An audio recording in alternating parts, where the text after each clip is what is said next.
ante todo aquello que expresó San Agustín en su gran obra La ciudad de Dios, que lo hizo convertirse en el primer filósofo teólogo de la historia, en el momento en el cual nos lanzó una misión considerable y bastante difícil, ¿no? Que es tratar de interpretar la obra divina de la providencia a lo largo del tiempo. Es la misión del historiador católico, ¿no? Y eso es lo que vamos a tratar de hacer.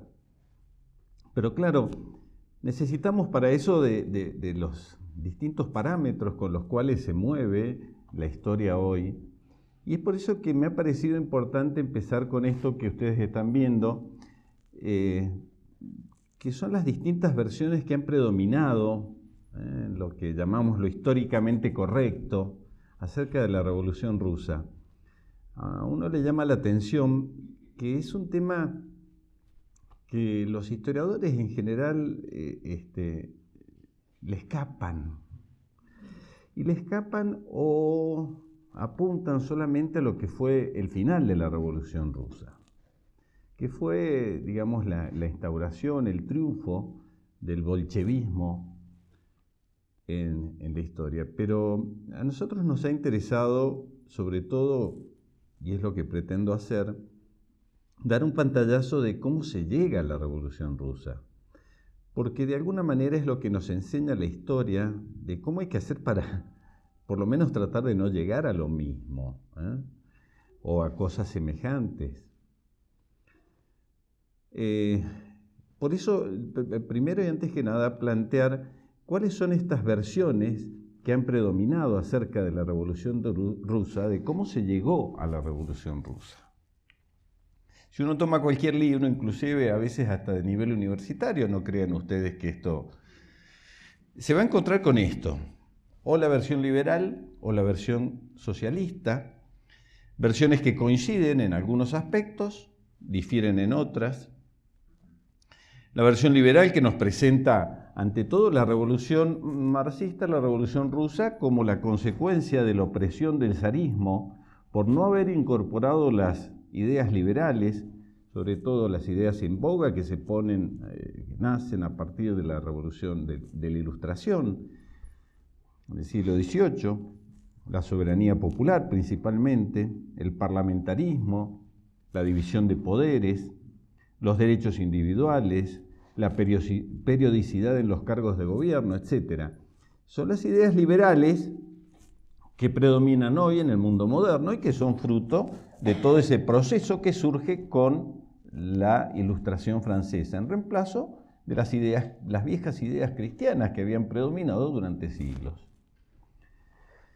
El problema entonces estaría en que el zarismo no adoptó esas ideas y entonces, por no haber adoptado esas ideas, se cayó en una crisis del zarismo que no estuvo a la altura de los tiempos, los zares no estuvieron a la altura de los tiempos, y entonces esto necesariamente tenía que desembocar en una revolución violenta, en una revolución que terminó implantando primero el liberalismo, el triunfo de la burguesía y finalmente el marxismo.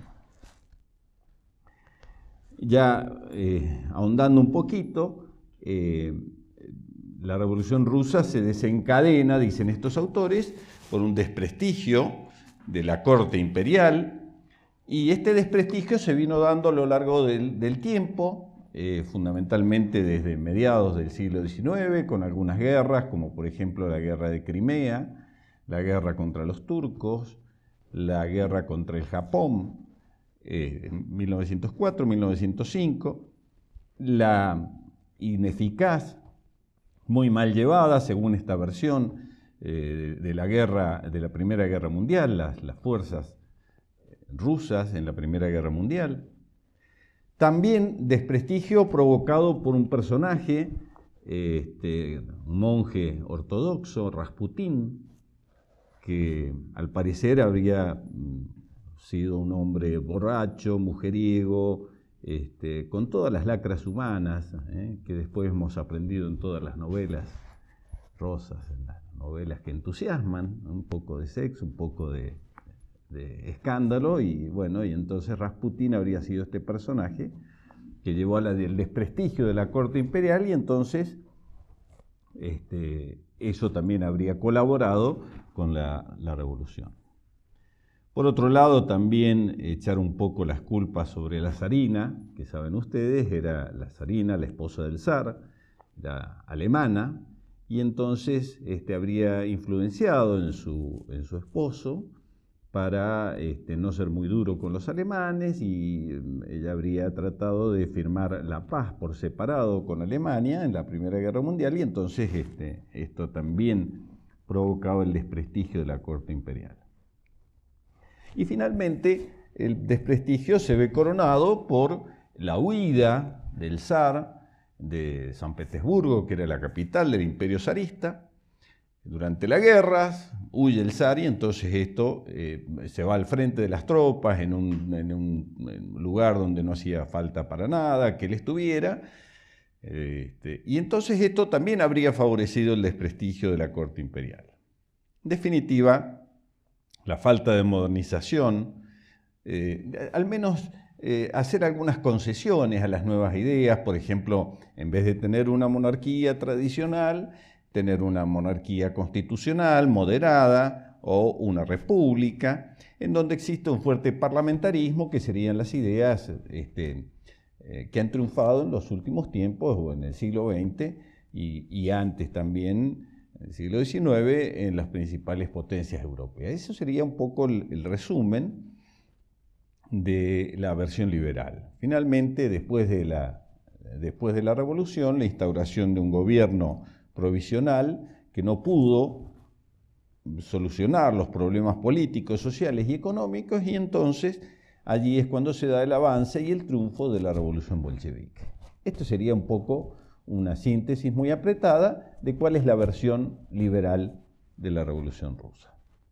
La versión socialista coincide bastante con esta versión, pero nos presenta como causa más importante no ya la adopción de las ideas liberales, obviamente, sino la opresión. Acuérdense que el socialismo apunta a interpretar todos los hechos históricos a partir de la lucha de clases entre los opresores y los oprimidos. Entonces aquí el zarismo toma el lugar, ¿no es cierto?, de los opresores, el pueblo es el oprimido, los obreros, y entonces surgen una serie de injusticias respecto de los campesinos, de los obreros, que estaría dado por el latifundismo, por la semi-esclavitud en la cual vivían, por los privilegios de la nobleza, es decir, las ideas que siempre el socialismo insiste para interpretar los hechos históricos, y la lucha de clases. Entonces, ante la represión violenta del zarismo, de cualquier movimiento que quisiera reivindicar los derechos de los campesinos, esto se fue profundizando y terminó en una revolución violenta. Por otro lado, también habría colaborado con esto la participación del zarismo en una guerra de tipo capitalista, y entonces, claro, como reacción natural del pueblo que no quiere el capitalismo, dice esta versión socialista, se levanta en contra del zar. La guerra mundial, la participación de Rusia entonces en la guerra mundial tendría como resultado la mayor explotación de los obreros y soldados que obviamente pasaban a ser los oprimidos por la participación de Rusia en estas guerras.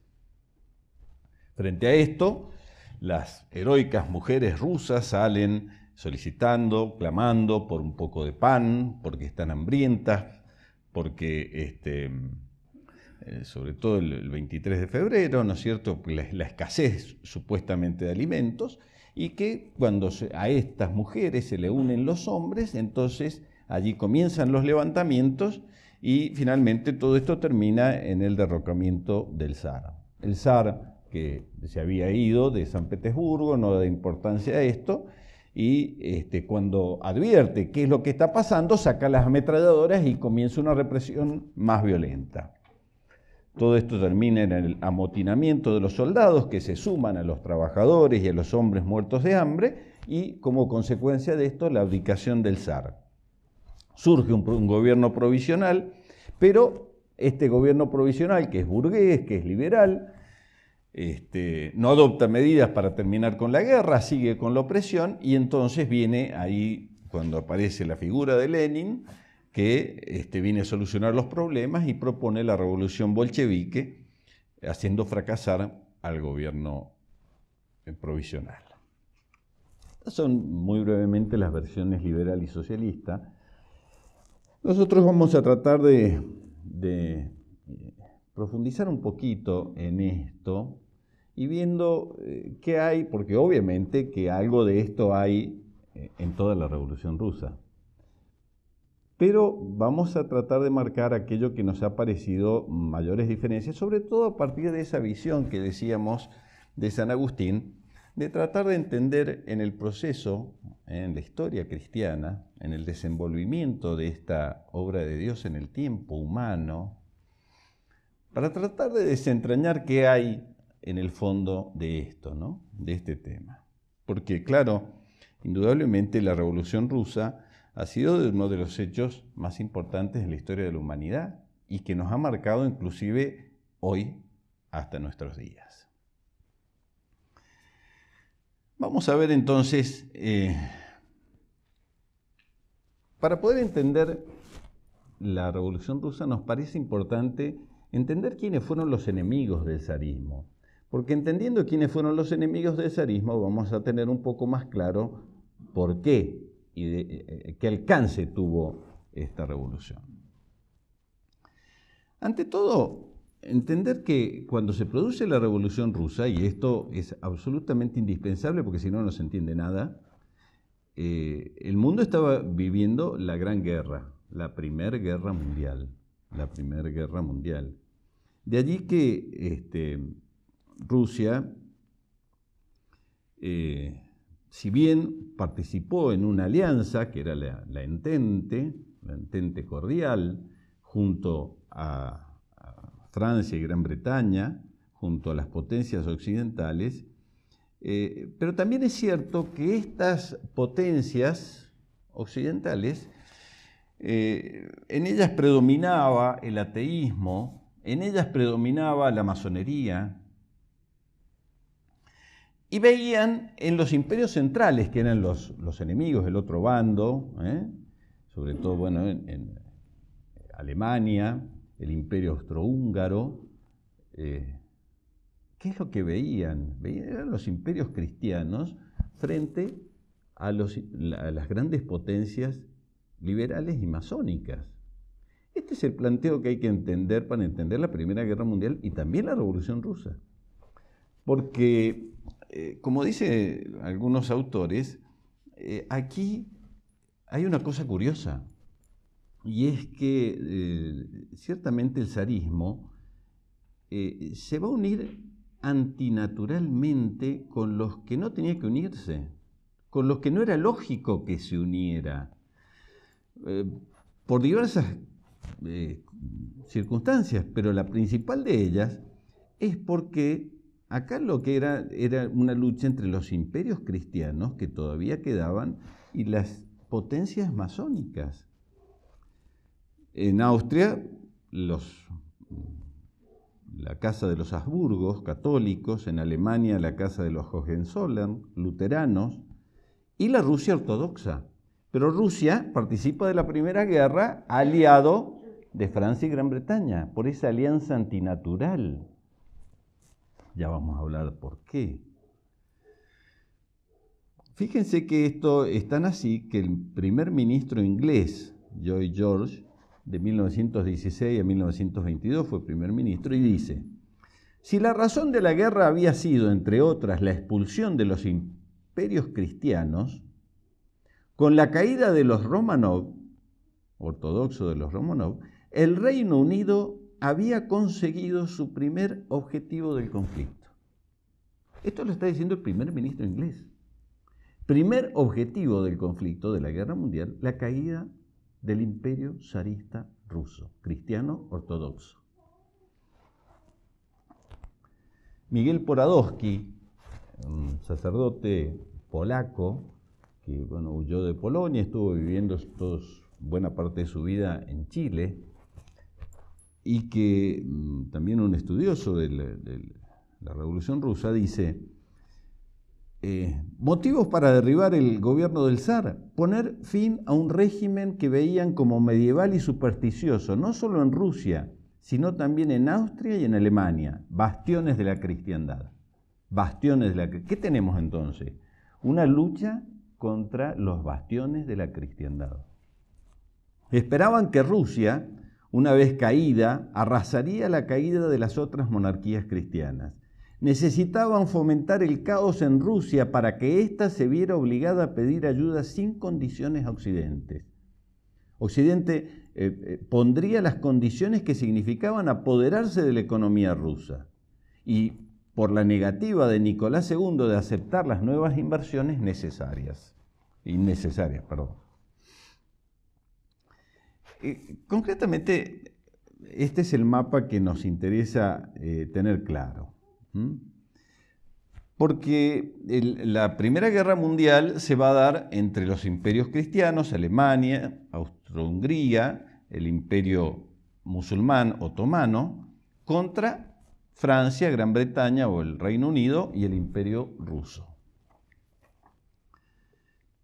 Ludendorff, héroe de la Primera Guerra Mundial, alemán, va a decir: en marzo de 1917, una revolución provocada por los aliados derribó al zar. Es la revolución rusa la que nos salvó. Fíjense, provocada por los aliados. Estamos viendo una coincidencia en remarcar que el problema de la Revolución Rusa nace por un interés especial de potencias occidentales para que caiga este imperio cristiano ortodoxo. Por supuesto que en esto también, y ya lo vamos diciendo, no solamente estaba interesado las potencias occidentales, también estaba interesada Alemania principalmente. Y esto tiene mucho que ver porque imagínense ustedes que Alemania, cabeza de la alianza que van a formar los imperios centrales, tenía dos frentes: el frente occidental con Francia, Gran Bretaña, y el frente oriental con el imperio ruso. De modo tal de que para los alemanes era fundamental la caída también del imperio zarista. ¿Qué es lo que vamos teniendo hasta ahora entonces? Claro, que hay interesados en que caiga el zarismo, las potencias occidentales y también Alemania, que está en el otro bando de la guerra. Jean Jacobi, para mí quizás la mejor obra sobre la Revolución Rusa, se llama El zar Nicolás II y la Revolución Rusa, dice que la Revolución de febrero-marzo de 1917 fue llevada a cabo bajo inspiración alemana, pagada con oro alemán y ejecutada por agentes alemanes, ya fueran teutones o rusos, no ofrece hoy día ninguna duda. Guilliard transcribe en sus memorias la frase de Ludendorff: había soñado muchas veces con esta revolución rusa que aligeraría nuestras cargas militares. Hoy se ha producido de improviso. Con ella me siento liberado de una pesada carga. Lo que Ludendorff no ha dicho, añade amargamente el citado historiador, y con razón, son los esfuerzos incansables desplegados por Alemania para provocar esta revolución que se produjo de improviso. Por lo demás, el mismo jefe de los cadetes y jefe de la oposición, Miliukov, no se oculta de reconocer el papel desempeñado por Alemania en la revolución. Una curiosa escena lo demuestra. Sucedió unos 15 días después de la Revolución de marzo de 1917. En pleno Consejo de Ministros, Miliukov era uno de los revolucionarios, uno de los principales revolucionarios rusos, pero de la Revolución de Febrero, la Revolución burguesa, liberal. En pleno Consejo de Ministros, Miliukov, que desempeñaba entonces la cartera de Negocios Extranjeros, señaló en el curso de una discusión que para nadie era un secreto que el dinero alemán había contribuido en gran parte al buen éxito del golpe de Estado, es decir, de la revolución. Apenas acababa de pronunciar esas palabras cuando el ministro de Justicia, Kerensky, socialista, liberal, que se paseaba de arriba abajo en la sala, se detuvo como petrificado y exclamó: ¿cómo? ¿Qué? ¿Qué habéis dicho? Repetidlo. Entonces Miliukov, con su impresionante calma, repitió la frase, remarcando las palabras, lo que dio lugar a una violenta escena.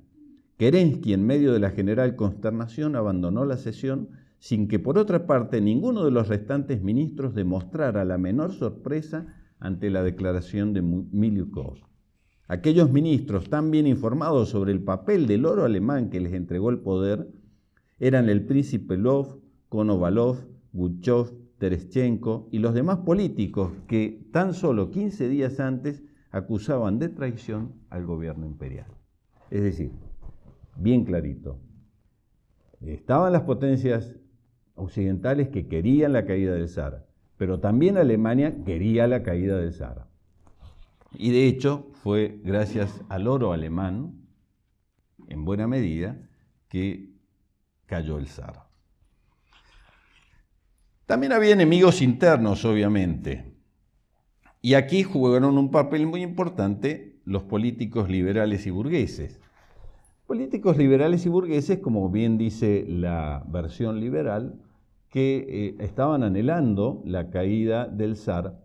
¿Para qué? Para el establecimiento de un gobierno de tipo o una monarquía constitucional o un gobierno republicano, en los dos casos en los cuales el poder fuese trasladado a los que suelen llamarse representantes del pueblo, es decir, a un parlamento, un gobierno de tipo parlamentario, en donde los políticos se hicieran del poder. Porque en definitiva es esto, miren, las revoluciones modernas, tanto la Revolución Francesa como la Revolución Rusa, la revolución con mayúscula, no es otra cosa que el paso de la soberanía real a la soberanía popular. La soberanía real existe no solo en el rey, en el monarca, en el emperador. El emperador suele ser la figura representativa de una verdad dada o revelada, por eso los imperios cristianos. Cambiándolo por una soberanía popular, el concepto de soberanía popular que significa, supone que no existe una verdad dada, revelada, sino que surge de la voluntad, del consenso, de la discusión del pueblo. Esta es la revolución con mayúscula. Y los dos conceptos son contradictorios y contrapuestos. Los intentos que hay de unirlos los dos siempre fracasan. ¿Por qué? Porque o existe la verdad revelada o la verdad es lo que decide el pueblo, por el consenso, por la discusión. Y entonces aquí la postura de los políticos liberales y burgueses lo que querían era en definitiva el traspaso del poder del emperador a un poder parlamentario que fuese el que tuviese en definitiva el poder. Transformar el sistema político, hacer un sistema tal cual el sistema que predominaba en las potencias occidentales, en Francia, Gran Bretaña, con un fuerte parlamento, en donde se transfiriera el poder desde el emperador a los políticos. De allí entonces que los políticos liberales y burgueses van a hacer lo imposible para crear, ya sea tanto en los frentes de batallas como en las mismas ciudades, el espíritu derrotista. Y esto va a ser muy importante, porque los soldados, los ejércitos rusos, van a sufrir el embate de ese derrotismo permanente durante la guerra. Y por eso se habla de la traición de los políticos liberales y burgueses. Por ejemplo, sobre todo hacían especial propaganda en los hospitales, en las ciudades, en el frente de guerra y en la retaguardia, diciendo que no, que esto es imposible, que el ejército ruso no está preparado, de que no había forma de vencer a los alemanes, y creando el pánico. Un tercer grupo de enemigos del zarismo es el que podríamos llamar de la inteligencia, la masonería y la ilustración, que ya existía en Rusia, digamos, oponiéndonos a lo que sostiene la versión liberal. Existía ya estas ideas de la ilustración. Había ingresado la masonería desde Pedro I, estamos hablando fines del siglo XVII, principios del siglo XVIII, en donde Pedro I fue el gran promotor de la europeización de Rusia, las costumbres, el vestido, la implantación del despotismo ilustrado, la educación tecnócrata, para eso traía profesores de Europa, la supresión del patriarcado religioso. Fíjense que Joseph de Maistre, famoso político, va a decir: Pedro fue el asesino de su nación, le faltó el respeto, le insultó, le enseñó a despreciarse a sí misma, la despojó de sus vestidos, de sus costumbres, de su carácter, de su contemplación, de su religión, entregándola a los charlatanes extranjeros. La revolución que se anuncia superará en mucho la Revolución Francesa. Está escribiendo fines del siglo XIX.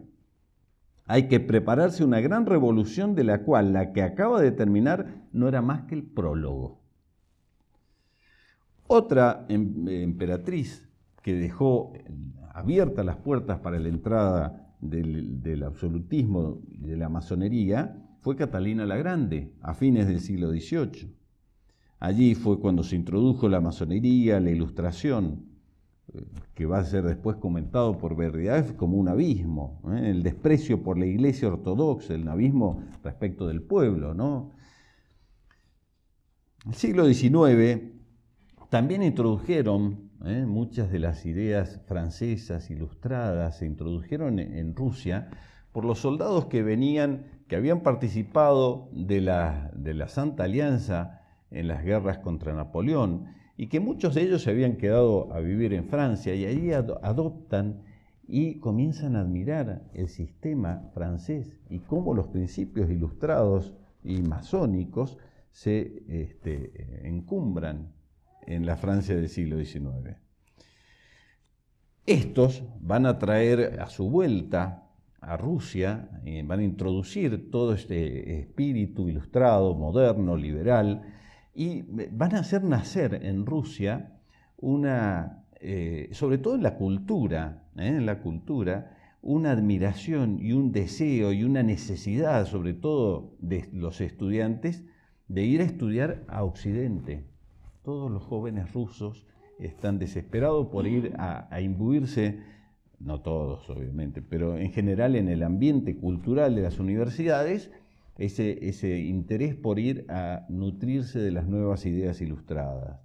Y a su vuelta, sobre todo ya en la segunda mitad del siglo XIX, estos jóvenes que se iban a estudiar a Europa vuelven con las ideas ya no solo ilustradas, liberales, sino también positivistas, muy deslumbrados por el positivismo triunfante en la segunda mitad del siglo XIX.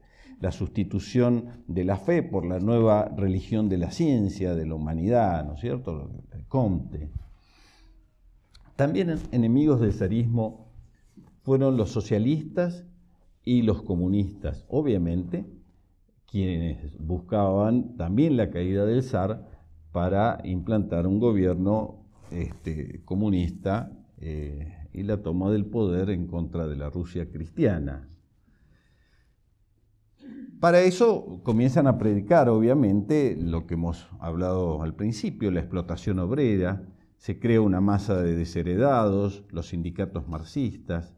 Es la época en que, ya sobre todo a partir de mediados del siglo XIX, ¿no es cierto?, con la publicación del Manifiesto Comunista, 1848, en ese ambiente en el cual se están viendo las consecuencias de la revolución industrial, en que se ve también la explotación real y efectiva de los obreros, que fue denunciada por la Rerum Novarum, por León XIII, en donde se condena el liberalismo y la violencia, pero todo esto muy bien aprovechado, sobre todo por socialistas y comunistas y anarquistas, que justamente permiten, favorecen la difusión de las ideas en Rusia, presentando el marxismo como la única salida del proletariado. Recuerden Marx, proletarios del mundo unidos. La Revolución Francesa fue necesaria, dice Marx, que estuvo bien para terminar con el antiguo régimen, pero fue muy incompleta. Y por eso hay que hacer un rechazo de los principios cristianos, de la religión, que es el opio del pueblo. Hay que eliminar la idea de patria, la religión que deja al hombre indefenso ante el Estado, el surgimiento del internacional socialista, el eslogan de los marxistas a los soldados rusos en la Primera Guerra era: no matéis a vuestros hermanos alemanes, soldados, sino matad a vuestros oficiales. La idea de destrucción de la patria es criminal, es la que te explota. Todas estas ideas, el socialismo, el comunismo va introduciéndolas en la Rusia de la segunda mitad del siglo XIX, en la Rusia que en principios del siglo XX está enfrentando a los japoneses primero y después en la Primera Guerra. No matéis a vuestros hermanos alemanes, matad a vuestros oficiales. Es decir, haciendo desaparecer la patria. Imagínense lo que esto significa a un país que está en guerra. También entre los enemigos del zarismo están los terratenientes. ¿Por qué los terratenientes?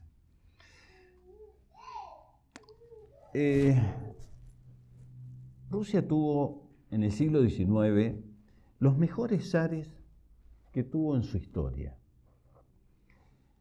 Y muy lejos de lo que sostienen tanto la versión socialista como la versión liberal, los zares del siglo XIX avanzaron mucho en muchos temas claves, aún para la mentalidad moderna. Uno de ellos fue, por ejemplo, la liberación de los siervos, que la hizo el zar Alejandro II en 1861.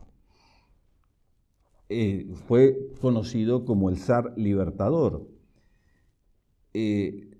Promulgó la libertad de los siervos sin que tuviese que pagar indemnización a sus antiguos propietarios. La tierra siguió siendo de los señores, pero los campesinos emancipados tenían su propio domicilio con la extensión y dependencias necesarias. 40 millones de campesinos quedaron libres y propietarios, pudieron ser propietarios. Imagínense, 40 millones. Liberados por el zar Alejandro II. Esto va en contra de las ideas que habíamos visto recién, ¿no es cierto?, de que el zar opresor no repartía la tierra, como decía la versión socialista. Por supuesto que, claro, ¿qué sucedió? Que esos campesinos que quedaron libres y propietarios lo quedaron a costa ¿de quién? De los terratenientes. Y entonces los terratenientes justamente toman una actitud de enemistad y de crítica respecto del zarismo. Los terratenientes rusos perdieron 56 millones de hectáreas, 56 millones de hectáreas con este decreto del zar Alejandro II. Fomentó Alejandro II también, estamos hablando de 1860, la enseñanza primaria y media, la autonomía universitaria, los jueces independientes. Rusia termina de perder su carácter patriarcal y puramente agrícola para volverse industrial. Esto es lo que está pasando en Rusia. Rusia no es atrasada, bajo ningún concepto. Obviamente, claro, es un imperio cristiano y entonces esas tierras, lo que está tratando de hacer el zar Alejandro II es dignificar al trabajador. Y por eso le favorece el que se convierta en un propietario. Pero claro, esto no gusta ni a los terratenientes ni a los socialistas, porque los socialistas les está quitando su clientela, se les está quitando su verso, que es el reparto de las tierras. También enemigo del zar es el gran capital internacional. ¿Por qué? Porque hoy sabemos, y aunque no son muchos los historiadores, pero son historiadores muy importantes, los que sostienen que Rusia estaba encaminada hacia fines del siglo XIX a convertirse en la primera potencia económica mundial. Claro, ¿qué sucedía? Que los negocios, los grandes capitales internacionales no podían entrar en Rusia, porque los zares, y especialmente el último, Nicolás II, prohibió la entrada del gran capital internacional, sobre todo aquel que era innecesario, que no era absolutamente necesario. Les aguó los negocios que tenían preparado el gran capital internacional. Y es por esto que el gran capital internacional se la va a jurar. Por eso va a inclusive disponer de ese capital internacional para financiar la revolución. No lo digo yo, lo dice Miguel Poradovsky. Habla de las riquezas naturales de metales, petróleos y por la negativa de Nicolás II a aceptar las nuevas inversiones que suponían dependencia económica y política. A esto hay que sumar el apoyo de los banqueros judíos emigrados a fines del siglo XIX, que emigran de Rusia por la famosa persecución, los pogroms. Tienen que salir los judíos rusos y van a parar a Occidente, especialmente a Alemania. Deseaban rehacer sus negocios en Rusia, que había vivido un extraordinario desarrollo económico que la llevaría a ser primera potencia mundial. El gran capital internacional estaba perdiendo sus negocios en Rusia, estaba perdiendo su posibilidad de hacer imagínense ustedes, con una enorme población, lo que significaba para el capital internacional los negocios que se perdían en Rusia. Finalmente, también enemigos del zarismo van a ser los judíos, obviamente, porque habían sido expulsados de Rusia. Acuérdense que Alejandro II fue asesinado, y según las creencias rusas, por los judíos, mandado a matar por los judíos, en 1881, y allí se vuelven revolucionarios contra el zarismo, y especialmente muy activos a partir de los pogroms de Nicolás II. Frente a la represión de Nicolás II, fueron a hacer lobby en Estados Unidos, y tanto fue así que lograron tener una muy fuerte influencia sobre el presidente de los Estados Unidos, Woodrow Wilson, que dijo las siguientes palabras: el gobierno ruso, naturalmente, está hablando de Nicolás II y la persecución o la expulsión de los judíos. El gobierno ruso, naturalmente, no espera que la OSA llegue al terreno de la acción y, en consecuencia, sigue actuando a su placer en esta materia, en la confianza de que nuestro gobierno no incluye seriamente a nuestros hermanos de ciudadanía judíos entre aquellos por cuyos derechos aboga. No se trata de que expresemos nuestra simpatía por nuestros compañeros de ciudadanía judíos, sino de que hagamos evidente nuestra identificación con ellos. Woodrow Wilson ha sido uno de los presidentes que ha favorecido más claramente la masonería en los Estados Unidos. Repito, sino de que hagamos evidente nuestra identificación con ellas. Esta no es la causa de ellos, es la causa de Norteamérica. No solamente lo dice Wilson, algunos historiadores modernos que imposible, de ninguna manera pueden ser sospechados de antisemitismo, en su obra, Paul Johnson, en su obra La historia de los judíos, trata una entrevista, expone una entrevista del creador del sionismo, Teodoro Herzl, al entonces ministro de Finanzas ruso, Sergei Witte.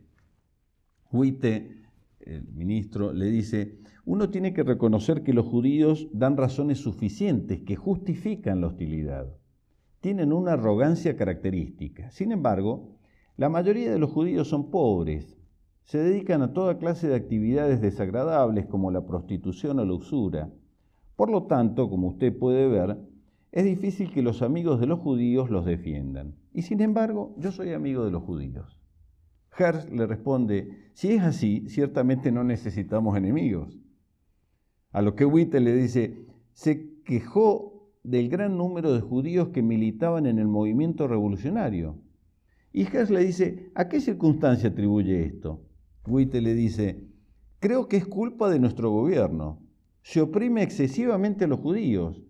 Yo decía al finado zar Alejandro III, Majestad, si fuese posible ahogar a los 6 o 7 millones de judíos en el Mar Negro, yo apoyaría absolutamente la medida. Pero como no es posible, hay que dejarlos vivir. Y bien, ¿qué deseáis del gobierno ruso? Herz le responde, cierto aliento. Y Witte le dice, pero si se alienta a los judíos, se les alienta a emigrar, por ejemplo, con puntapiés en el trasero.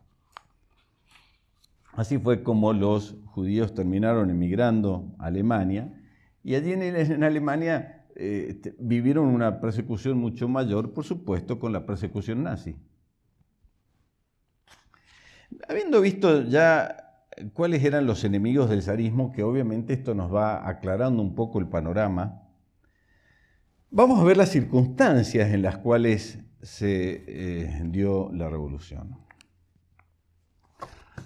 Ante todo, hablar de que a veces se ha planteado como un malentendido que tiene que ver con ciertamente estas dos tendencias que existían en el pueblo ruso, del occidentalismo contra los eslavófilos. Siempre ha habido esta tendencia a buscar el modelo occidental, y algunos historiadores sostienen que esto fue de una importancia capital. Los que admiraban a Occidente siempre miraban a Occidente, siempre buscaban adoptar el mismo sistema político occidental, y aquellos que querían rescatar los orígenes y tradiciones eslavófilas. Por supuesto que tuvo que ver, quizás no de una manera total y definitiva, pero ¿cuál fue el problema? Que se quedaron con lo peor de Occidente. El Occidente decadente, el Occidente del liberalismo. Lamentablemente el siglo XIII de la Edad Media, el gran siglo del esplendor medieval de la cristiandad, se dio en una época en que Rusia estaba ocupada y poco pudo admirar y poco pudo recibir, ¿no es cierto?, por los tártaros, y poco pudo recibir del espíritu cristiano medieval del siglo XIII. Hay un mito, este mito de convertir al zarismo y a Rusia como capital de la injusticia, según la versión comunista, y del atraso, según la versión liberal. Jean Jacobi, en esta obra que les comentaba recién, va a tratar de desmontar estos mitos y dice, pocos ejemplos podemos hallar en la historia de Europa de monarcas que hayan realizado tantas reformas beneficiosas y que hayan imprimido a su país un más alto vuelo que el emperador Nicolás II. Una reforma agraria de extensión desconocida en Europa y que convirtió a los campesinos en propietarios de sus tierras, porque nosotros recién hablamos de Alejandro II. Alejandro II va a dar la libertad de los siervos y los va a convertir o ayudar a convertirse en propietarios de sus tierras. Pero esta obra no quedó trunca con la muerte de Alejandro II, sino que fue retomada por Nicolás II, quien continuó con esta obra, ¿no? Por eso dice, una reforma agraria de extensión desconocida en Europa y que convirtió a los campesinos en propietarios de sus tierras, el establecimiento del patrón oro para la moneda nacional, la creación de un régimen representativo en el orden interior y en el internacional una iniciativa a favor del desarme general y de la creación de un tribunal de arbitraje, bosquejo de la futura sociedad de naciones. Esos son los valores más sólidos en que debe basarse la gloria de un jefe de Estado. Si añadimos a esos títulos y a sus excelentes intenciones las realidades obtenidas, no puede evitarse la tentación de compararle con los más grandes soberanos de la historia. Durante los 22 años de su gobierno que precedieron a la guerra, Rusia alcanzó con Nicolás II una era de prosperidad y de desenvolvimiento económico que tan solo los Estados Unidos de América pudieron superar. Así vemos que durante ese periodo las cosechas aumentaron un 78%, la industria huyera un 300%, la del petróleo un 65%, la azucarera un 245%, la del algodón un 388%, la del cuero un 275%, la de la fundición en un 250%, la del hierro un 224%. La reserva oro pasó de 468 millones de rublos a 1.604 millones. El inmenso territorio ruso fue cruzado por una red ferroviaria que llevó la vida y la actividad hasta las costas del Pacífico, con un trazado de 8.000 kilómetros, constituyendo la línea férrea más larga del mundo. Fíjense que esto, curiosamente, no lo dice ni la historiografía liberal, ni la historiografía socialista, ni la mayoría de los libros con los cuales se enseña historia en las universidades del mundo. La figura de Nicolás II es una figura que hay que mostrar como el príncipe autócrata, el tirano, que sometió al pueblo ruso.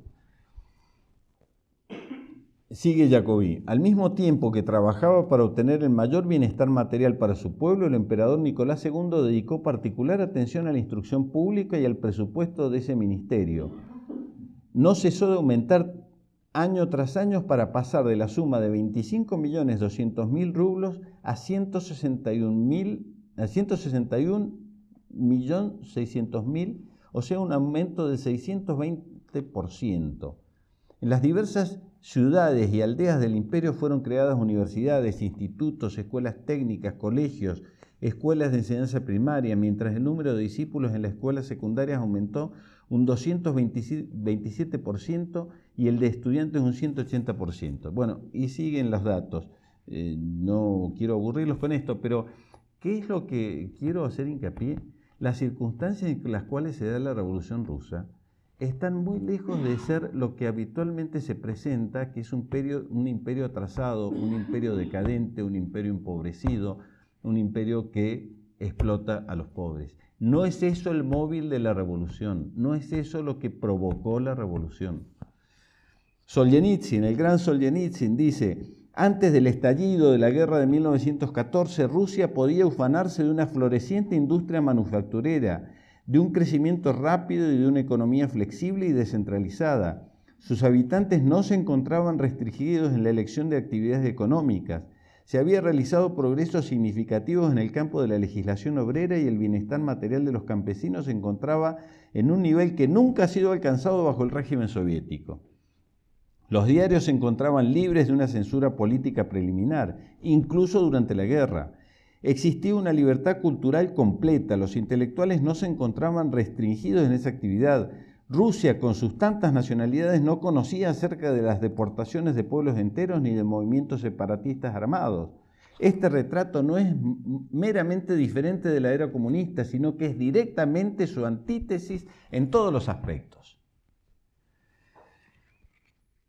Hoy, historiadores contemporáneos nuestros, Hélène Carrère-Dancos, quizás muchos de ustedes no la conocen, pero es una de las historiadoras más reconocidas de la historia contemporánea. Va a decir: el imperio zarista estaba avanzando en su modernización tanto económica como política, pero que se vio frustrada por la guerra. Bien, algunas otras circunstancias que analizamos. La ruina de la nobleza. También fue una circunstancia importante la ruina de la nobleza. Claro, porque la nobleza constituía también los terratenientes y la supresión de la servidumbre, el desarrollo económico, la transferencia de las fortunas a las manos burguesas, la crisis agrícola, obligaron a los nobles a hacer algo que no hacían nunca, que era trabajar. Y esto los convirtió en resentidos, en inconformistas. Es más, muchos de los revolucionarios, por ejemplo, Bakunin, Kropotkin, que eran los líderes del anarquismo, ¿de dónde surgieron? De las clases nobles. De las clases nobles que tuvieron que salir a trabajar, sobre todo con las medidas tomadas por los últimos zares. Por supuesto que también tiene mucho que ver con las circunstancias de los fracasos militares. Ya hablamos de la guerra de Crimea, de la guerra contra los turcos, de la terrible guerra con Japón. Para los rusos, el enano japonés, era la Santa Rusia, la Gran Rusia enfrentándose con los enanos japoneses. Piensen ustedes que estamos hablando de principios del siglo XX, en donde Japón ni contaba. Y que esto provocó el famoso Domingo Sangriento del 9 de enero de 1905. La participación en la Primera Guerra Mundial, la participación de estos fracasos militares también fueron circunstancias que obviamente favorecieron la caída del zarismo. Pero claro, también hay que decirlo que sobre todo en las últimas guerras que hemos nombrado, tanto la guerra con el Japón como la Primera Guerra Mundial, fueron aprovechadas por los enemigos del zarismo para minar desde adentro, mientras Rusia estaba empeñada en la guerra contra los enemigos externos. Los liberales, los enemigos del zarismo, estuvieron minándola desde adentro. Fundamentalmente desde la Duma. La Duma era el parlamento ruso, así se le llama, la Duma, y que fue restablecida después de la guerra con el Japón por Nicolás II. Volvió a restablecer la Duma, que había estado cerrada durante décadas, y fue restablecida y se convirtió en un centro revolucionario que aprovechó todas las circunstancias difíciles de Rusia para crear un derrotismo y una sensación de necesidad de liberarse del zarismo. Por ejemplo, la famosa difusión de la falta de pan, de que el pueblo ruso se iba a quedar sin pan para comer, ¿no? Estos fracasos militares también influyeron porque, aprovechados por los grupos más revolucionarios, quienes cometieron crecientes actos terroristas. En 6 semanas, del 1 de julio de 1906 al 15 de agosto de 1906, es decir, al poco tiempo de terminar la guerra con el Japón, se cometieron 613 atentados y 244 asesinatos en Rusia. El terror organizado. También, y por supuesto, en esto muy importante, la Primera Guerra Mundial. La Primera Guerra Mundial. Según sostiene Alberto Falcionelli, para los que no los conozcan, profesor ya fallecido, mendocino, quien tiene quizás una de las obras más importantes acerca de la historia rusa, tiene varias obras sobre la historia de la Rusia contemporánea, historia de la Rusia soviética. Falcionelli dice que el zar fue engañado por los ministros. El zar no pensaba entrar en la guerra. Le hicieron creer al zar, Nicolás II, que Austria se movilizaba contra Rusia, cuando en realidad Austria se estaba movilizando contra Serbia.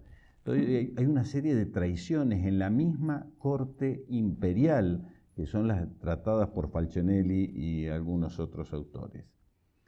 También dijimos que la Primera Guerra se da las circunstancias de que por un error, por mala información, por desconocimiento o a veces por intereses espurios, pero Rusia participa de la Primera Guerra del lado equivocado. Lo lógico, y por los intereses y por la situación estratégica europea, Rusia debiera haber participado con los imperios centrales. Tenía mucho más en común y mucha mayor afinidad con los imperios centrales, con Alemania y con el Imperio Austrohúngaro, que con Francia y con Gran Bretaña.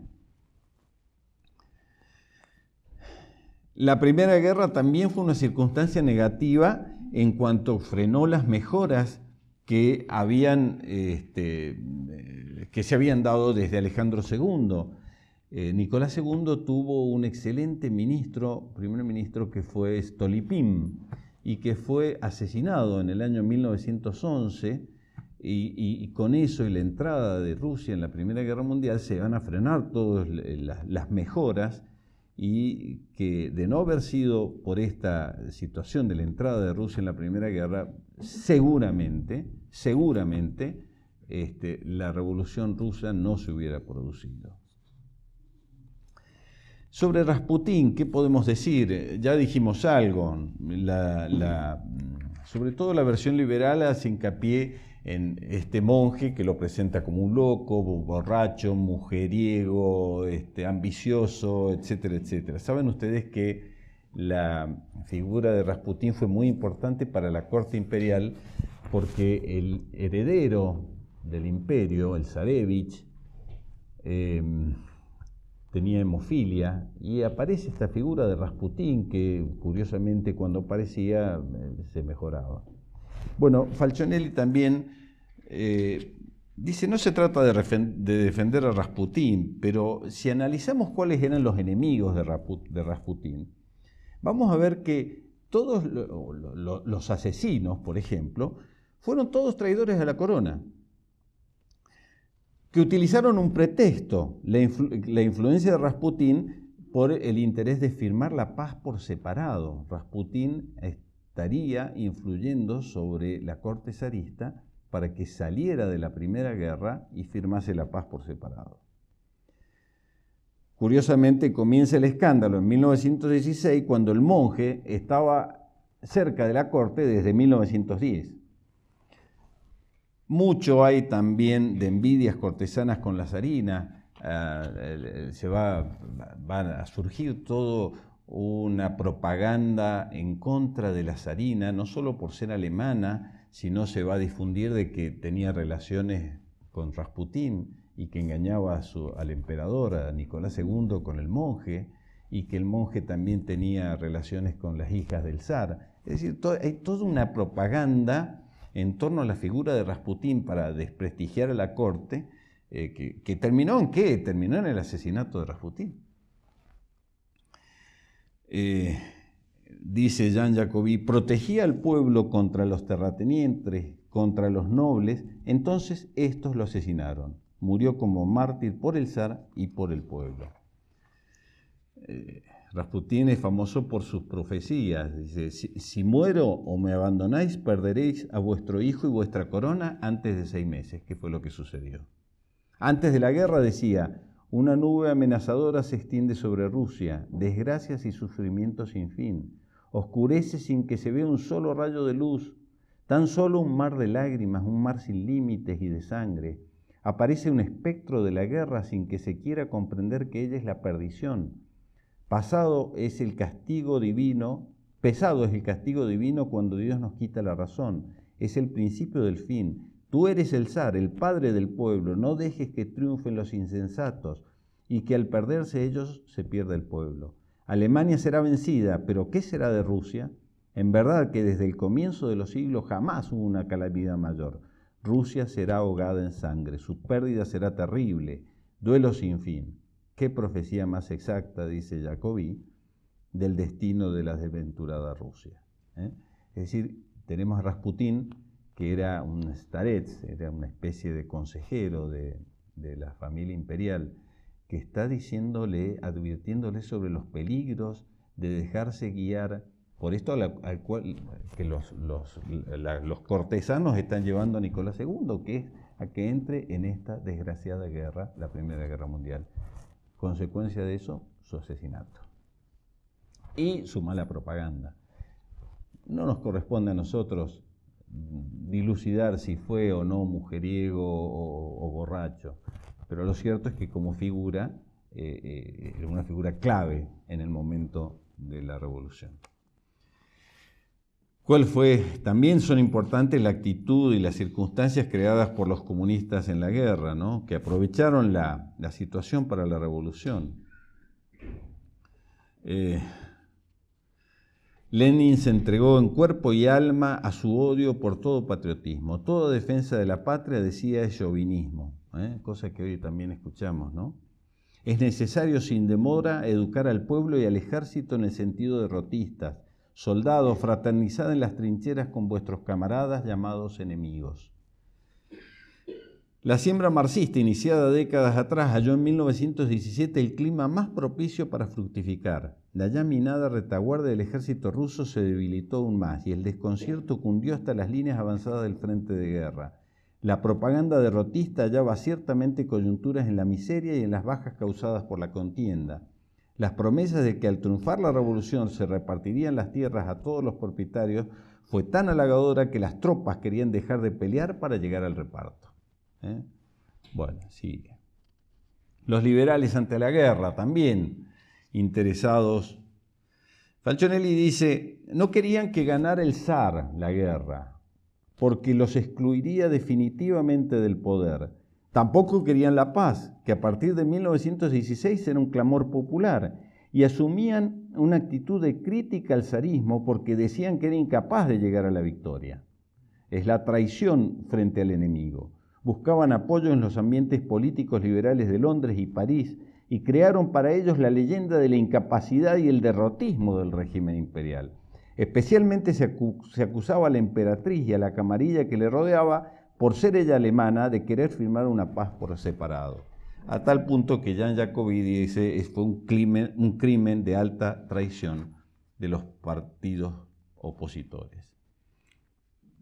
La caída del zar fue la verdadera revolución rusa. No lo digo yo, lo dijo Solzhenitsyn en una de las últimas entrevistas, quizá la última, por lo menos más conocida e importante, en el 2007. La verdadera revolución rusa fue la caída del zarismo. Lo demás fue su consecuencia.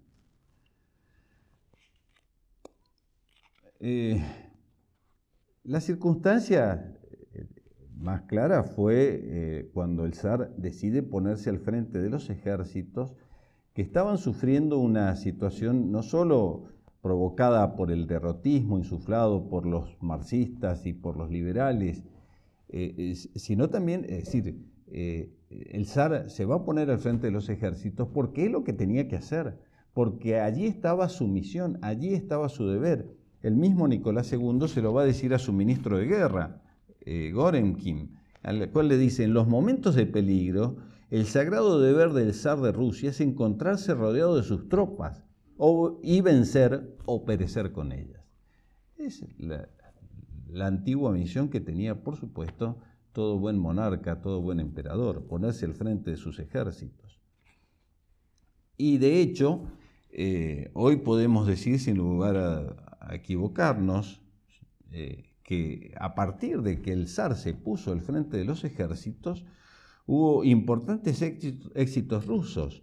Se lo dijo el mismo zar al embajador de Francia, Paleolog, que le dijo textualmente, «Me siento más optimista que nunca. ¡Qué magnífico soldado el nuestro! No hay nada que no pueda pedírsele. Son inconmovibles su voluntad de vencer y su fe en la victoria». Y luego, refiriéndose a la traición que se urdía en Petrogrado, en San Petersburgo, esas miasmas de Petrogrado hieden hasta aquí a 80 verstas de distancia y ciertamente no proceden de los barrios obreros, sino de esos salones aristocráticos. Cuánta vergüenza y cuánta miseria, dice el zar. El zar que se puso al frente de sus ejércitos como correspondía, y eso fue aprovechado por sus enemigos para avanzar en la revolución. Hay que derrocar al emperador con toda urgencia, pues la victoria sería el fracaso de la revolución. Fíjense la traición hasta dónde llega. Hay que derrocar al emperador con toda urgencia, pues la victoria, es decir, si seguían los triunfos con el zar al frente de sus ejércitos, la revolución fracasaba. La ausencia del zar al frente de sus ejércitos fue aprovechada por los burgueses que desde la Duma dieron el gran golpe. Y para esto contaban con el apoyo de los embajadores de Francia, Paleolog, y de Gran Bretaña, Buchanan. Jean Jacobi va a decir respecto del golpe, apenas el zar hubo salido de la ciudad, como obedeciendo una señal misteriosa, se declararon de manera simultánea huelgas en distintas fábricas. Se vio aparecer en medio de los acontecimientos oscuros personajes sin otra misión que sembrar el pánico difundiendo los más absurdos rumores, que pronto la ciudad estaría desprovista de pan, que se habían interrumpido los transportes, que la amenaza de hambre se cernía sobre la población. Bien pronto las excitadas muchedumbres se lanzaron al asalto de las panaderías, incautándose de cuanto pan encontraron en las mismas, ante los atónitos ojos de los panaderos que contemplaban los estantes vacíos, y el pueblo congregado aún ante la tienda. Sin embargo, en aquellos momentos Petrogrado disponía de una reserva de harina de más de 10 millones de kilogramos, suficientes para suministrar pan al pueblo durante más de 10 días. Además del revituallamiento de la ciudad proseguía con normalidad y nada hacía temer que fuera interrumpido. Así lo comunicó el día siguiente, 9 de marzo, el gobernador militar Kabalov en un bando fijado en las paredes. También hay que tener en cuenta, entre las circunstancias, la traición del ejército, sobre todo el general Alexeyev. El general Alexeyev fue quien les mandó a los principales generales a unirse al pedido de abdicación del zar, valiéndose para esto de mentiras, como por ejemplo que era pedida por todo el pueblo, que se declararía la huelga de transportes, que sería fatal para el aprovisionamiento de los frentes de guerra. Es decir, si no se lograba la abdicación del zar, se iba a parar los transportes y esto iba a ser terrible porque Rusia iba a perder la guerra. Falsedad que fue reconocida por el mismo general 24 horas después por él mismo. Esto es lo que hace decir al zar en su diario íntimo: solo veo a mi lado cobardía, traición y falsedad. Cuando el zar recibe las noticias de lo que está pasando en San Petersburgo, de cómo la Duma ha dado el golpe, decide volver a Petrogrado, a San Petersburgo, y en el camino es interceptado por una comisión de la Duma que le exige la abdicación, la renuncia al zarismo. En principio la idea era que asumiera el zarevich, que estaba enfermo y que era un jovencito de unos pocos años, y entonces el zar decide abdicar por él y por su hijo. Se le ofrece la corona a un hermano al príncipe Miguel, y finalmente este tampoco acepta. Así fue como terminó asumiendo, después de la Revolución de Febrero, un gobierno provisional de la Duma, y esto provocó, entre las primeras medidas del gobierno provisional, que estaba dirigido por el príncipe Lvov, y como principal ministro, el ministro Kerensky. La principal medida va a ser la amnistía, y con ella la llegada de Lenin, que venía desde Suiza, en un vagón blindado cargado de oro, fletado por los alemanes. También va a llegar Stalin, que venía de la Siberia, Trotsky, que venía de los Estados Unidos. Trotsky va a venir con 20 millones de dólares y 200 hombres, todo esto proveído por la banca Warburg de los Estados Unidos, y curiosamente salía por Canadá para volver a Rusia. Fue parado por las autoridades canadienses y lo quisieron poner preso, a lo cual tuvo que intervenir el presidente Wilson,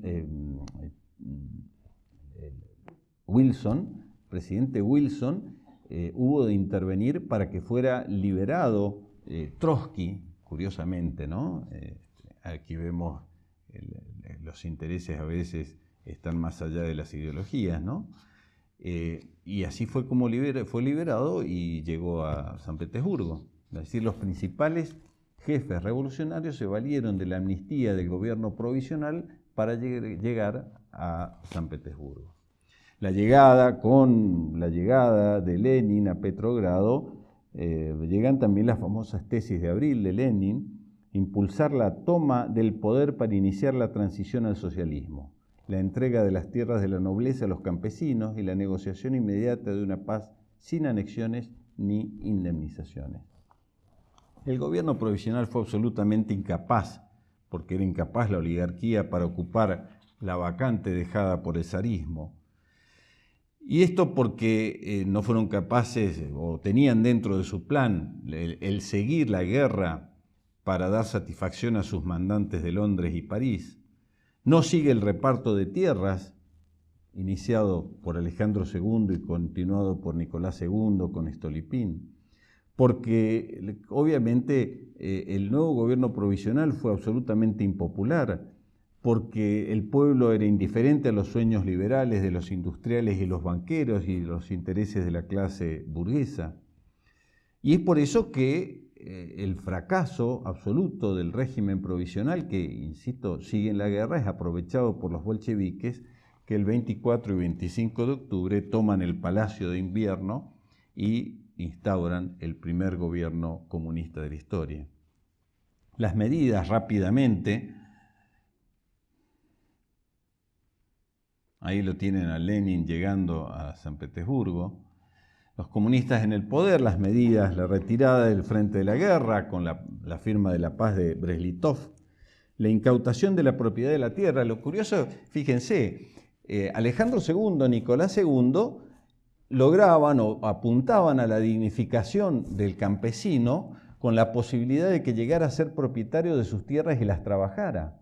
¿Qué hacen los comunistas cuando llegan al poder? Incautan la propiedad de la tierra, pero no la reparten. La tierra es del Estado, el capitalismo de Estado.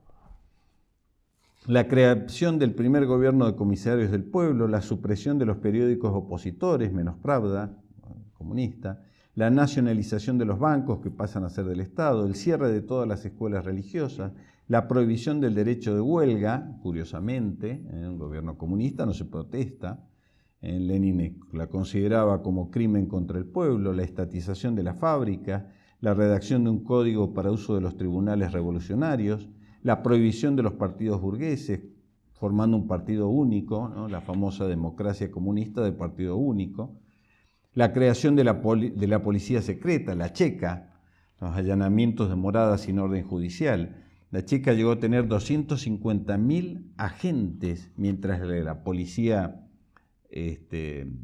imperial, zarista, tenía unos pocos miles de agentes. La tortura, aparece la tortura científica.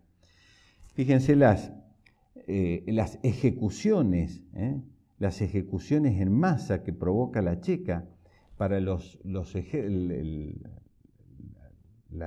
ejecuciones de los zares se calculan, de los últimos zares, en 17 ejecuciones por año de promedio. Para la checa, 1000 ejecuciones por mes. La revolución liberadora, ¿no? Bueno, otras medidas, la constitución del Ejército Rojo, las purgas en masa, las purgas de los extranjeros, los países, sobre todo los países vecinos que no aceptaban unirse a Rusia, como Polonia, Alemania, Finlandia, Hungría, las purgas internas, sobre todo entre 1936 y 1938, de los funcionarios traidores, los 100 millones de muertos, cifra sostenida por los propios socialistas o exsocialistas después de la caída del comunismo. Más probablemente se puede hablar hoy de 200 millones de muertos a causa de lo que provocó el comunismo después de haber triunfado en Rusia. El asesinato de la familia zarista el 17 de julio de 1918. Estas son algunas de las pocas medidas del triunfo de la Revolución Comunista, pero que se empeñó sobre todo en las medidas anticristianas. Así lo sostiene Andrea Riccardi en El siglo de los mártires. Dice, en pocas décadas, el secular panorama religioso de Rusia sufrió un cambio. De hecho, la Santa Rusia había tenido, sobre todo en la Iglesia Ortodoxa, en sus santuarios, en sus monasterios, en sus obispos y sus monjes, una sólida referencia, sobre todo en los momentos difíciles y de confusión. Antes de la Revolución se cree que había en Rusia más de 70.000 iglesias y capillas. En 1939, a las puertas de la Segunda Guerra Mundial, se conservaban abiertas poco más de un centenar de iglesias y había 4 obispos en actividad. Muchas de ellas fueron destruidas, otras fueron cerradas o destinadas a usos civiles. Los monasterios rusos dejaron de estar en actividad y la vida monástica quedó reducida a algunas células clandestinas. El panorama de Rusia había cambiado con una intensidad y rapidez desconocidas. El teniente coronel Bersunza, en su resumen histórico de Rusia, dice: numerosas iglesias fueron convertidas en teatros. La revolución inició luego de la lucha contra todas las religiones por todos los medios. Se prohibió la enseñanza religiosa a menores de 18 años. La iglesia protestó. De 900 conventos fueron arrasados 722. La resistencia de los fieles fue casi pulverizada, y 29 obispos y 1.219 sacerdotes pagaron con su vida la oposición al régimen y fueron las primeras víctimas de una serie de ejecuciones bolcheviques que más tarde recibieron el nombre de purgas. Para el 7 de noviembre de 1923, la primera ola de purgas había aniquilado 6.000 profesores, 9.000 médicos, 54.000 oficiales y 260.000 soldados, 70.000 policías, 12.000 propietarios, 355.000 intelectuales, 193.290 obreros y 815.950 campesinos. La aniquilación de la clase pensante y a los núcleos que podían inspirar y organizar la resistencia al nuevo régimen. Así comenzó la guerra civil rusa. Yo no me voy a detener en esto, pero sepan que hubo una reacción contra la implantación de las medidas anticristianas del gobierno comunista, que por supuesto fue absolutamente aplastada, pero que llegó a tomar, fíjense aquí hacia el sur y desde el este, esas flechas azules que se ven, entonces esos territorios llegaron a estar en poder de los blancos que hacían la contrarrevolución tratando de rescatar al zarismo antes de que muriera Nicolás II. Pero luego fue aplastado por el Ejército Rojo. La guerra civil significó al menos 5 millones de muertos, 1.300.000 exiliados. Comenzó la tragedia para decenas de millones. Bueno, fue un episodio emblemático, ¿no? Hay un episodio emblemático de esta guerra. De marzo de 1919, las autoridades militares francesas desarman a los voluntarios blancos y entregan la ciudad de Odessa a los bolcheviques por motín de la flota francesa. Por supuesto, todos fueron asesinados. Por último, para terminar, ¿cuál es el legado comunista de esta revolución? Vale recordar que la Santísima Virgen en su aparición en Fátima advirtió que los errores del comunismo iban a ser esparcidos por todo el mundo. Y ciertamente, no solo el legado comunista tiene que ver con los más de 200 millones de muertos, con los 70 años de desolación, con que Rusia y el comunismo se apoderó después de la Segunda Guerra Mundial de la mitad de Europa. En el mundo occidental se apoderaron de los medios de comunicación, del mundo académico, sino también hay otros efectos. Y tiene esto mucho que ver con lo que pasó en el siglo XX, más allá de lo militar. Saben ustedes que el marxismo se hizo muy fuerte en la escuela de Frankfurt, en Alemania, sobre todo con los neomarxistas y los masones. En la década del 20 aparecen Erich Fromm, Habermas, Adorno, Marcuse. Y con el nazismo, esta escuela de Frankfurt se dispersó por distintos pueblos europeos, pero especialmente por los Estados Unidos. Allí fueron a la Universidad de Columbia, en Berkeley, y esto va a tener una enorme importancia en la revolución cultural de 1960, con la aparición del movimiento beat, los hippies, el pacifismo, el amor libre. Todo este movimiento surge como consecuencia de ese neomarxismo que por supuesto tenía mucho del plan de Antonio Gramsci, el italiano. Y todo eso, todo este movimiento hippie que ya lo sabemos nosotros, la importancia y la influencia que tuvo en Latinoamérica y en todo el mundo, por supuesto.